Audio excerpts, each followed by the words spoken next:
my channel. This is part 2 of our kitchen renovation. Dumating na yung mga synthetic granite at ikakabit na nila ngayon. At kami naman ni Raymond ay bibili muna ng mga wire basket para mailagay na sa mga cabinets. So, see you later guys! Bye! Ayan guys, marami kayong pagpipilian. Hanapin mo lang si... Randy na. Oh, yan, si Randy. Yan. Hindi ko pa sinabi. So, marami siyang sizes para sa pantry cabinet. Anong size to, Randy? Pangano po siya, ma'am? Pang 450 po. 450. Magkano siya? Ang price niya po, ma'am,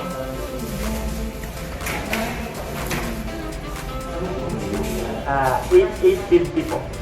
8,850. Yes, ma'am. So, this one, Ito, ma'am, pang 600 mm carcass grid. Ang price naman po niya ay 10,650. 10,650. So, ayan. Dito, ma'am, chef pantry po. Ang pinaka-functional na niya is nakahiwalay po yung basket sa door. Dito sana po. Kaya pag hinatak niya is lalabas pa po yung So, bali tatlo. Opo, ma'am. Pati tatlo yung naka-layered siya ng 12 baskets. Okay. Yung ba kasi gusto nila mas maraming mailagay. Ganito po yung design order. Mas marami bang nailalagay pag ganyan? Actually po mga bottles at ano po ma'am, mas marami.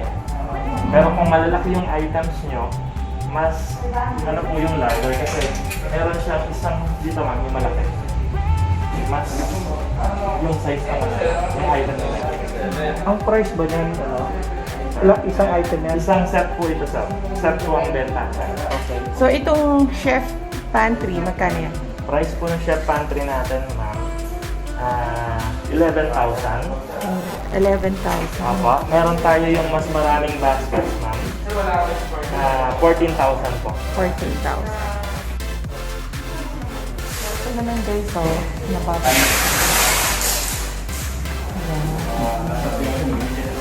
Ito magkano guys? Magkano ganito Dan? Yan po, 7,600. 800 ml yung carcass with niya. Opo. Available tayo sa 4 boards niya ma'am or yung 4 plates niya.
So, finally, natapos na rin nilang ikabit itong synthetic granite, pati itong mga pinto na kumpleto na rin nila, na ikabit na nila lahat.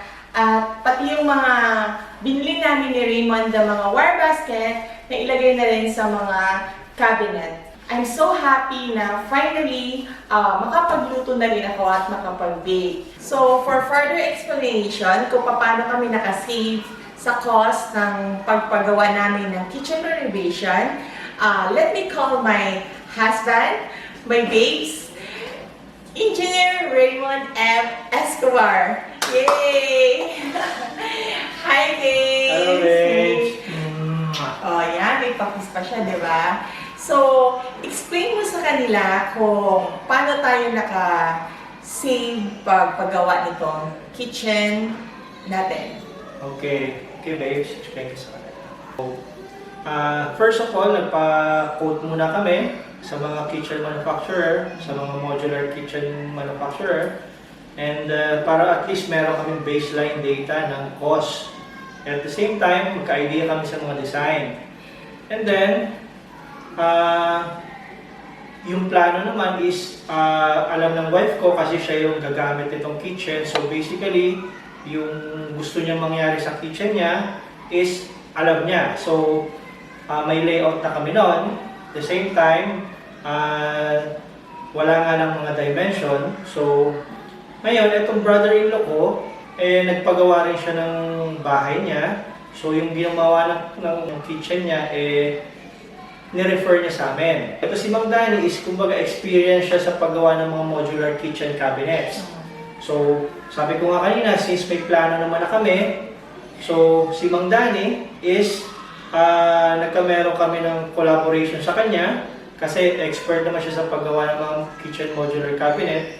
So, siya yung nag-check ng mga sukat kung paano gagawin. And at the same time, sa part ko, dinoble check ko na lang kung paano niya gagawin yung design. Yes. At saka, yung design guys, ako yung gumawa. Kasi ako naman yung nakakaalam kung ano yung mga ilalagay ko dito sa kitchen. So, for example, yung mga drawers, kung ilang drawers ang kailangan, at saka yung kung ilang kailangan yung mga wire basket. So, ako na ang nag-design nun. So, regarding sa mga sukat, which is, I don't have any idea. So, ang bahala na doon si Raymond at saka din si Mang Danny. Yes. So, yun. So, si Mang Danny, nagkameron na lang kami ng pagtutulungan para mapaganda itong kitchen. May mga suggestion siya, may mga recommendation siya. So kami ang pumili kung ano yung mas gusto namin. And at the same time, minsan may mga modifications kami na gustong gawin doon sa design niya. So very open naman siya sa mga ganon. So nagkameron ng cooperation. So eto ang lumabas, etong resulta. So maganda naman siya. So eto namang ang tawag dito, babes? Synthetic granite. Synthetic granite. Ito is supposed to be dapat sa kay Mang Danny rin namin ipapagawa. Pero sinabi niya sa amin, mag-canvas din kayo sa iba para magkameron kayo ng comparison. So, which is ginawa rin naman namin. So, ang finally, nakapag-decide kami, magpagawa kami sa iba. So, ito ang kinalabasan, synthetic granite. So, ito ay color white, German white. German white. So, pinili namin ito kasi pinaka-importante is kailangan durable siya, lalo na kapag napatungan ng mga maiinit na bagay. Kasi ito is, dito magluluto yung wife ko. So, hindi maiiwasan na may mga mabilisang galaw na kailangan malapagan to ng medyo mainit. Init. So, ano siya, okay siya sa mga stain. Yes. Yan. Madali siya linisan. So, yun. Ang maintenance lang daw niya guys is water lang at saka basahan. Yun Yes. lang. Oo. So, at the same time, isang nagustuhan din namin dito, nakuha namin itong size na ito na buo, walang cut. Ibig sabihin, walang dugtong. Yun yung ano niya, yun yung advantage niya. So, yung disadvantage naman, Yung disadvantage naman niya, so syempre, meron tong available size lang din talaga, is kapag pinagdugtong mo, yung exposure nung dugtungan, medyo kita. So, dito sa center island na ito, nagawa ng paraan yun na yung dugtungan nitong side footing, nakatago. So, yung pinakang dugtungan nito, naitago namin. So, hindi siya halata. Okay? So, yung outcome naman ito is masaya yung wife ko. Yes. Yes, masaya siya. And syempre, sabi nga nila, and I believe it, a happy wife means a happy life. Di ba? Talaga lang ha. May kisa naman siya guys. So, yun lang guys. We're so happy na finally natapos na rin tong aming kitchen kasi actually, dapat last year pa talaga namin plan magpagawa ng kitchen. Kaya lang, hindi namin mapagawa-gawa kasi we're so busy. So, ngayon nagkaroon kami ng time na ituloy na namin magpagawa ng kitchen, kaya tinuloy na namin. And then yung mga appliances din, last year pa rin yan namin nabili. So, yun lang guys. I'm so happy. Yun. Kahit maliit lang siya, hindi siya ganun kalaki, like ng other kitchen, pero happy na rin ako kasi lahat ng kailangan ko ay nagawa naman at saka satisfied naman ako sa kitchen. Yes. So, yun lang. Hi! So, yun lang guys.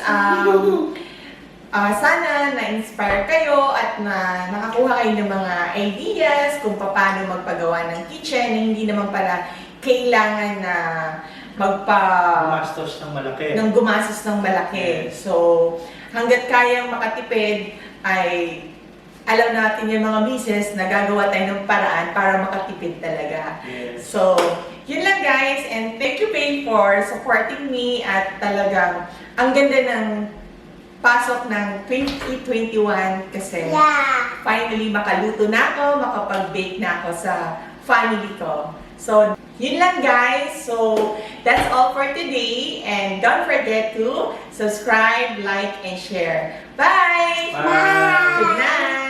Bye.